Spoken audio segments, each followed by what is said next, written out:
हैं एशियाई बाजारों की शुरुआत से। और इस वक्त हम देख रहे हैं कि हल्की कमजोरी इस वक्त एसजीएक्स निफ्टी में देखने को मिल रही है। करीब 31 अंक नीचे दिखाई दे रहा है एसजीएक्स निफ्टी। वहीं जापान के बाजार देखेंगे तो यहाँ पर 107 अंक नीचे बाजार इस वक्त कारोबार कर रहे हैं। वहीं हांगकांग के बाजार देखिए, यहाँ पर हल्की मजबूती है और हरे निशान में कारोबार कर रहे हैं। तो काफ़ी मिले जुले से संकेत हैं एशियाई बाजारों से। इतना कुछ बड़ा कंसर्न नहीं दिखाई दे रहा है। लेकिन कल ग्लोबल मार्केट में हमने देखा कि काफ़ी कुछ हुआ।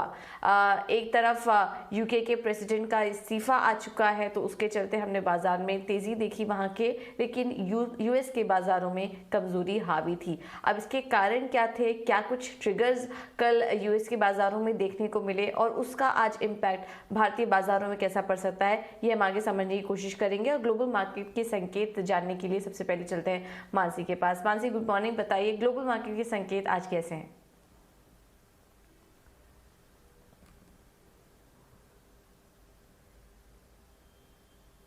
ऑलराइट, मानसी से हम संपर्क वापस से जोड़ने की कोशिश करेंगे। लेकिन इस वक्त ग्लोबल मार्केट से संकेत अगर देखें तो यूएस के बाजार जो थे वो ऊपरी स्तरों से हमने देखा कि डाउ में करीब 500 अंकों की गिरावट यहाँ पर देखने को मिली।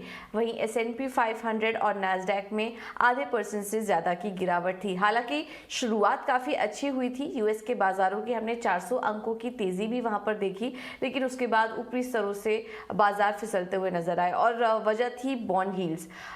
बॉन्ड यील्ड्स यूएस 10 साल की जो ट्रेजरी यील्ड्स हैं वो अब 4.2% के पार भी पहुंच चुके हैं। तो इसका असर कल भारतीय बाजारों में हमने देखा। कल 2008 के बाद से सबसे ऊपरी स्तर पर बॉन्ड यील्ड्स कारोबार कर रहे थे। ये लेवल हमने नहीं देखा अगर पिछले 14 साल में देखेंगे तो ये जो तेजी आई है बॉन्ड यील्ड्स में, उसके चलते हमने देखा कि अमेरिकी बाजारों में दबाव था।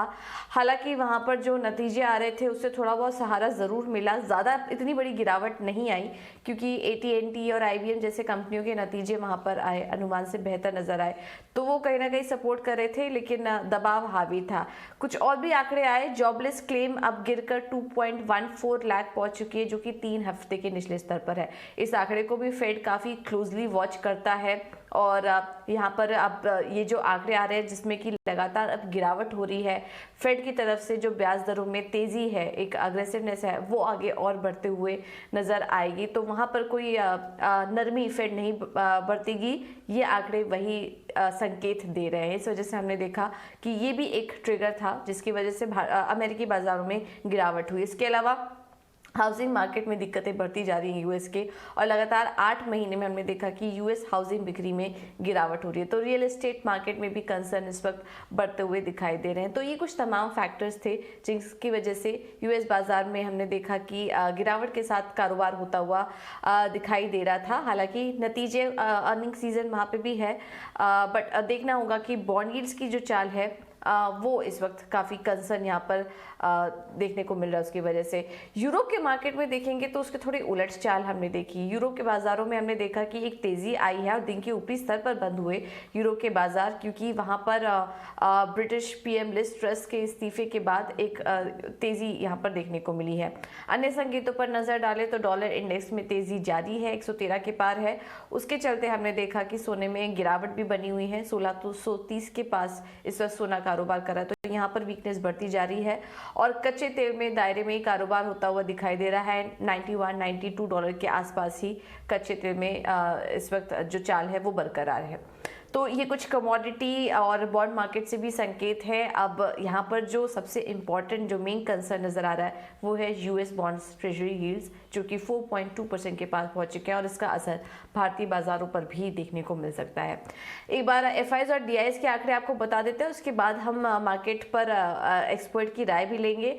और FIs कल कैश मार्केट में खरीदारी करके गए करीब 1865 करोड़ की। जिस तरह से तेज़ी एक रिकवरी आई, उससे लग भी रहा था कि FIs की बाइंग इस वक्त देखने को मिल रही है। DIs ने कैश मार्केट में बिकवाली की करीब 880 करोड़ की।